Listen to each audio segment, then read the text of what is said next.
Mbola tsy mitsatra tsy mangina zay Jesosy Tompo Kristy miatso ny agnaranao. Vita ny famonjena fitirana filazantsara tamin'ny agnarao teto nandroany. Natao mba ho voninahitry ny agnaranao.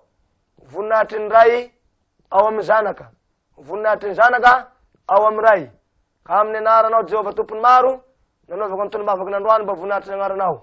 Engane mba ho tonga olo babo zany, mba bebak'olo maro, mangataky aminao tompo, mba ho tonga ho any andovany fanjakany lanitra ny vahoaka, ibebaka an'olo tena hiala amin'ny ratsy fanaony, hiala amin'ny zava-dratsy mahazatry azy, hiala amin'izany izy. Ny mpagnitsakitsa bady, ny mpamony vady, ny mpisolo toka hiala amin'izany izy. Ka ao koa ny mpangalatromby hiala amin'izany izy. Amin'ny anaranao Jesosy, sanaky ny avondrindra agnatako an'izany. Ao ny asan'ny devoly kosa, horavana, tsy ambininy tsy manakery, tsy manapahefana eto. Toerina any amin'ny farimy rehetrafo, ninjara lovany Satana. Amin'ny anaranao Jesosy Tompo Kristy manakery, velona avy agny Nazareta anao agnatako ny tony mavaky zany. Horavana ny asan'ny devoly, ho toerina amin'ny rano Kristy mahery zany. Lasa ry Kotrombila, ry Balazaboba, i Lucifera, ry Dragona, ry Menarana ela, ny mpaminany vila, ny mpaminany sandoka, toerina amin'ny anaran'ny Jesosy Tompo Kristy manakery.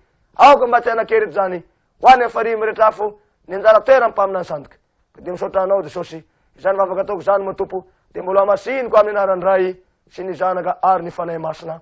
Amen. Ho anareo mpiasa anareo fanjakana rehetra, ambara tonga ambony rindra, zanakinareo aza de atao ambohitana, fa atao vapelatana, fa avy hanasoa tany aho, fa tsy hagnaratsy ny tany, avy handamina, fa tsy avy anakorotaka, avy hanorona, fa tsy avy handrodana. Ko anareo fiangonana zay miady, mihavana manomboka androany, ny kristianina miady aza miady tsony. De akoatran'izay, rehetrarehetra mihavana daholo. Saotra tompoko lahy, saotra tompoko vavy. Zay nizy de tainy Jesosy mandram-peona ndray, ry havako malala, na ny atsimo, na ny avaratra, na ny atsinana, na ny andrefana, dia na ny ampivoatany, na ny agny amin'ny sisitany, sa mahita ny tele ty dia mandram-peona ndray, ho tsaratsara mandrak'izay. Eo zany, ronany mibaiko, an'izao lamba zao, hoetiko, hitory ny filazantsara an'Andriamanitra, agnambara ny afatry ny Kristy amin'ny zanak'olombelo rehetra. De nomeko anao izy, ny lamba, saina pirenena. Isy kitana fito, eny amin'ny tanany. Io zany raiky, roa, telo, efatra, dimy, enina, fito.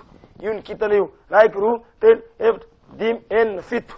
De io zany ny haly fijalia mariky ny Kristy, napetraky ny eo amin'ny handriko. De ty zany ny ranjanak'ondry, ty mena ty, ranjanak'ondry, igny izy igny. Zay ny dikany. De azonareo malagasy ozy ny famonjena, mba hamonjena ny firenena ka ato amin'ny Madagasikara no nandatsahako ny fanahiko amin'ny nofo rehetra ho famonjena firenena, ianao no irakotra azy, ianao no ilanja azy. De igny zany ny sainam-pirenena no rakofako ary no lanjaiko tamin'ny anaran'i Jesosy. Misy antony zany zavatra ty. Iatsika malagasy zany no nahazo ny famonjena avy amin'ny Kristy, avy amin'ny Jehovah raitsika, ho famonjena ho an'ny firenena. Ty napetraky ny tamiko zavatra zay. De mamparenareo vahoaka ary amin'ny zavatra zay, ka ao gn'ampaminany, ao gny mpandiniky, ao gn'ampamirofo, haminany ny dikan'izao hoe ahoana gn'antony nisalorany lahio ny sainam-pirenena hafa koa zany akanjo zany, robe pastoraly any ty fa ny lokony hafa.